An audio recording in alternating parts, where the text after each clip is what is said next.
Fala galera, beleza? Então nesse vídeo aqui eu vou falar um pouquinho a respeito da questão de movimentação livre e toda a diferença que isso pode fazer no tempo de trabalho, tá? Se você produz em menos tempo, você consegue ser mais eficiente, consequentemente você consegue ganhar mais dinheiro naquele tempo habitual. Eu levava 1 hora para produzir uma peça, agora eu estou levando 45 minutos, 50 minutos. Se você está economizando em tempo, e eu estou dizendo economizando aqui em tempo, mas sem perda de qualidade, porque essa movimentação livre ela não afeta os parâmetros de qualidade. É a mesma coisa, só que utilizando um recurso de ir de um lugar até o outro mais rápido. Aí você economiza no tempo.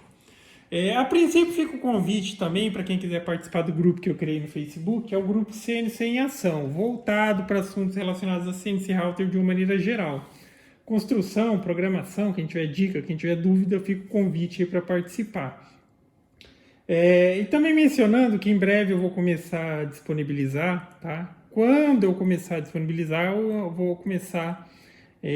vou sempre mencionar aqui no próprio canal. Vou começar a disponibilizar um conteúdo exclusivo para quem é membro. Quem é membro ali tem a possibilidade de ser membro do canal. Daí tem uma contribuição mensal e vai ter acesso a um conteúdo exclusivo. Uma das coisas que eu já estou pensando em colocar como exclusivo principalmente para quem está pensando em montar uma CNC Router, principalmente para que monte uma CNC que atenda às suas expectativas. Não adianta, tem muito projeto legal na internet, tá? Para o teórico vale muito, mas na prática você vai ver que vai ficar a desejar, tá? Então, às vezes, a impressão que se tem quando a gente vê alguma coisa ali, a pessoa não deu referência nenhuma, não mencionou aspecto de como a gente parece que vai funcionar, mas na prática não funciona. Então vai ter um conteúdo bem legal para quem está pensando em construir a sua CNC, construir uma caseira, o que dá para fazer, construir uma caseira, porém já com recurso ali para comprar peças próprias para a CNC, no que eu deveria investir, qual que seria ali as peças adequadas para o meu projeto, se eu quero economizar ou se eu quero fazer uma coisa já para fazer e não ter que mexer mais em nada, tá ok? Mais nesse intuito. E também, obviamente, vai ter uns vídeos a respeito de desenvolver programação, desenvolver ali, mexer o básico no Aspire, no Articam, que são programas excelentes. Mas enfim, estou só mencionando e como mencionado, em breve, quando começar a aparecer esses conteúdos, eu já vou mencionando. Então vamos lá, vamos explicar e vamos entender aqui o que seria essa movimentação livre. Quando eu vou fazer qualquer peça na CNC, qualquer recorte, a gente criou o arquivo lá, E basicamente aqui a gente está falando do recorte simples. A gente tem os recortes internos e externos. A gente pode, obviamente, interferir lá como que a máquina vai trabalhar e tal, mas vamos colocar o básico aqui. Quando a gente cria o arquivo de corte lá, eu vou cortar por dentro. Então a máquina vai criar aqui vários vetores ou pontos, principalmente quando são fechados assim. Ela corta aqui, corta aqui, corta aqui, corta aqui. Obviamente que ela tenta otimizar.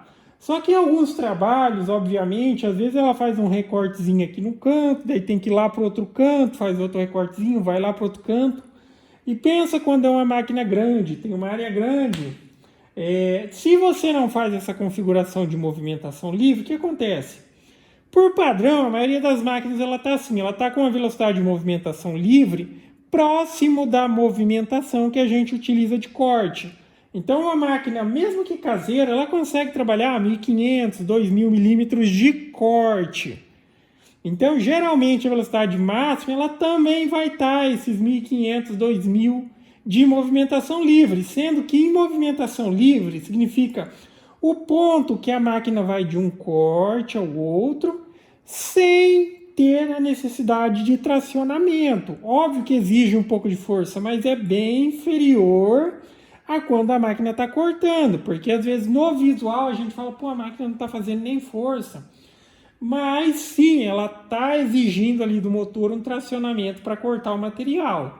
Na movimentação livre, se a sua máquina está bem livre ali, ela com pouquíssima força ela desloca a sua máquina. E é justamente fazendo uso desta movimentação livre que você economiza muito tempo de trabalho. Vamos dar um exemplo simples. Se eu tivesse uma máquina que fosse 1 metro de largura, e vamos colocar como largura aqui o X e comprimento no Y, e 2 metros no Y.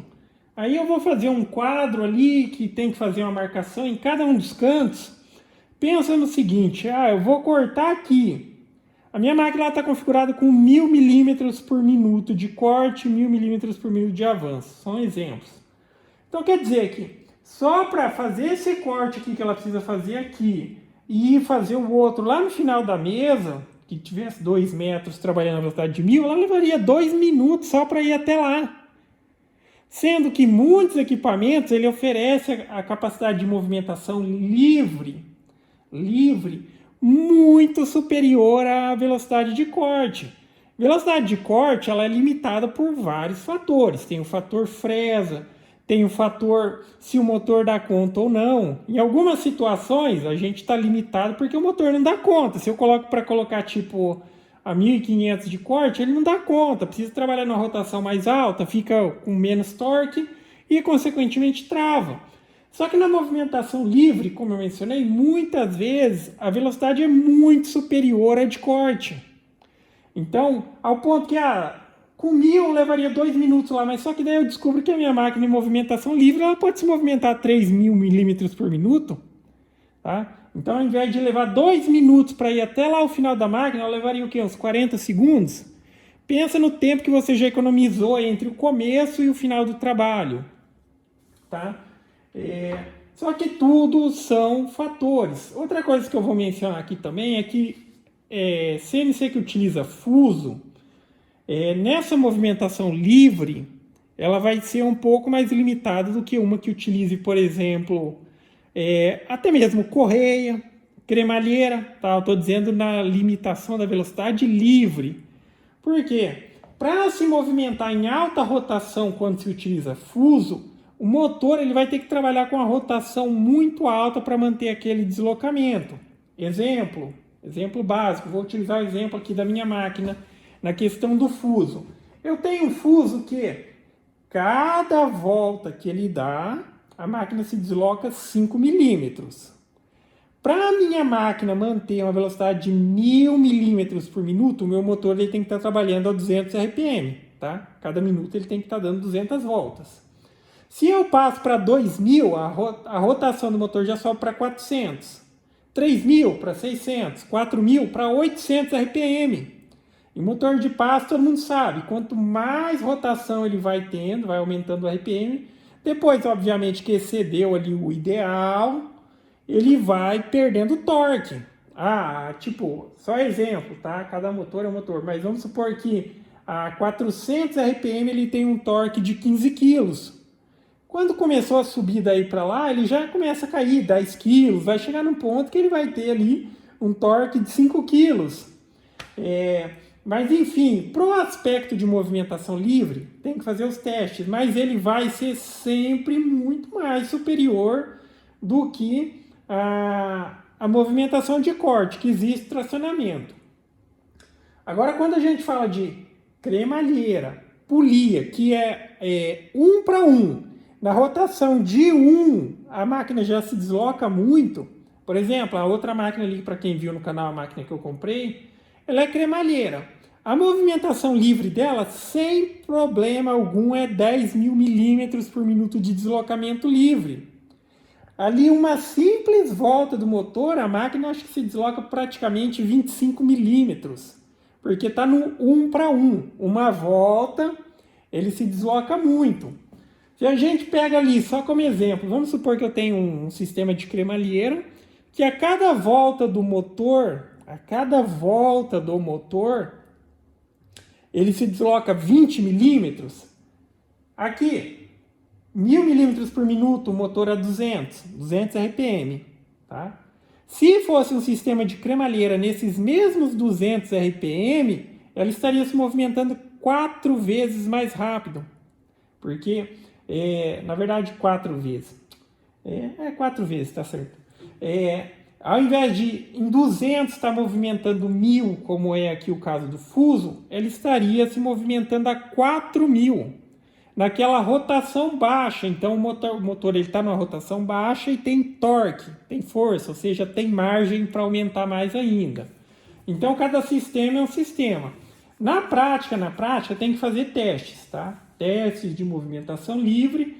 E durante esses testes você tem que também considerar que quando a gente está fazendo o teste aqui, o primeiro teste, tipo, só vou tentar movimentar ela para ver até onde ela vai, chega um ponto que ela vai travar. Aí a gente joga a margem para baixo. Mas também tem que entender que durante a movimentação livre, durante o processo, o trabalho de corte, ela pode exigir todos os motores simultaneamente. Então, por isso que na hora de puxar a margem de segurança, puxa bem para baixo. Eu conseguiria movimentar a minha máquina, essa daqui, colocar para trabalhar até uns 5000, mas com qualquer resistência que tiver aqui, qualquer resistência, ela já está suscetível ali a dar aquela travada. Então, por isso, eu jogo lá para baixo, uns 3000, uns 3500 de movimentação livre, que ela dá conta. Deixa eu mostrar agora aqui no programa o que tem que se considerar e algumas outras informações importantes. Então vamos dar uma olhada aqui, ó. Em config, em motor tuning, tá? Aqui vamos supor, a sua máquina já está tudo calibrada, aqui não tem nada a ver com calibração. Aqui existe essa velocidade, ó. Isso daqui diz a referência à velocidade máxima que esses motores podem atingir. Isso é o limitador. Não importa se eu envio um arquivo de corte dizendo que trabalhe a 10.000, ele não vai trabalhar, porque aqui a limitação é 3.500. Quando ela faz a movimentação livre entre um corte e outro, ele vai utilizar essa referência de velocidade. Então, o que tem que tomar cuidado? É o básico, tá? Porque, vamos supor, você criou um arquivo de corte. Se você enviar um arquivo de corte por engano dizendo para a fresa, corta a 3.500, e no programa tá dizendo que tem essa possibilidade, ele vai tentar. Então, muitas vezes a limitação a fresa fina e tal vai quebrar. Mas esses são coisas que são cuidados básicos, já que quando a gente tem a fresa ali, a gente já tem uma velocidade determinada para aquela fresa, já tem, digamos ali, o parâmetro com que ela trabalha, passe e tal. A fresa veio com 2.000 milímetros, beleza, o que ela obedece é a fresa. A prioridade da fresa, já que é inferior a isso daqui, vai ser a fresa. A fresa vai trabalhar 2.000, quando for para ir de um corte ao outro, vai seguindo os 3.500. Outra situação, mandei a fresa dizendo que para ela trabalhar 10.000 no corte, mandei por engano. Ela não vai chegar a 10.000, ela não vai modificar os parâmetros, mas vai tentar 3.500, porque 3.500 é o limite, tá? Então é aqui que você modifica, é aqui que você faz os testes, coloca a sua máquina livre ali, vai aumentando a velocidade aqui, tá? E vê que em determinado momento ela vai dar aquela travada. É interessante até que você tente movimentar e coloque uma certa resistência no pórtico, ou seja, dá uma seguradinha para ver se ali ela está muito fraca, porque se você também trabalhar ali sem margem, eu quero utilizar todo o limite dessa velocidade de movimentação, pode ser que ela trave e pode ser que também que trabalhando nesse limite muito alto aí, que também precisa de uma comunicação muito alta, ela comece a perder passos. E isso é fácil de evidenciar, porque assim, vamos supor que você vai fazer um teste de corte aí, você já determinou as suas velocidades, faz uma marcaçãozinha no MDF e coloca ela para executar. Depois que ela concluir o trabalho, ela deve voltar para o 00 e você confere se existe alguma divergência, se está variando. Porque pode ser sim, que só na movimentação livre ela acabe perdendo passo pela velocidade muito alta que você determinou e tal, aí você vai ajustando, tá ok? Então, basicamente é isso, galera. E com certeza, isso daqui pode fazer muita diferença. Certos equipamentos têm uma capacidade de movimentação livre muito alta, tá? A minha ali que está 10 mil, eu consegui colocar ela 15 mil, mas eu prefiro trabalhar com margem, tá? Agora, enfim, se chegar a um ponto que você tem uma produtividade que exige que você tire o máximo de eficiência do seu equipamento, aí você tenta ajustar, tá ok? Agora, quando não é tanta necessidade, estou dizendo que às vezes aí tem muita gente com equipamento que tem uma capacidade muito grande de ser muito mais eficiente e está utilizando muito pouco disso. E lembrando que isso, de uma maneira geral, ele não afeta a qualidade, tá? A qualidade.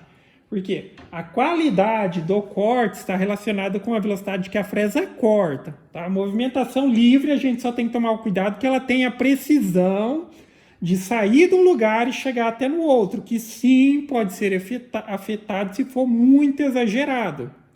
Faz os testes e trabalha com uma margem bem abaixo de segurança. Ah, chegou a 10 mil, minha máquina chegou a 10 mil. Trabalha com uns 30% abaixo, tá? Trabalha com 7 mil de movimentação livre, uns 6.500, que já é muito melhor do que às vezes a pessoa está trabalhando com a mesma velocidade de corte, a mesma velocidade de movimentação. Então, basicamente é isso, galera. Então, gostou do vídeo? Dá um joinha, inscreve no canal, que em breve estarei postando mais vídeos. Falou?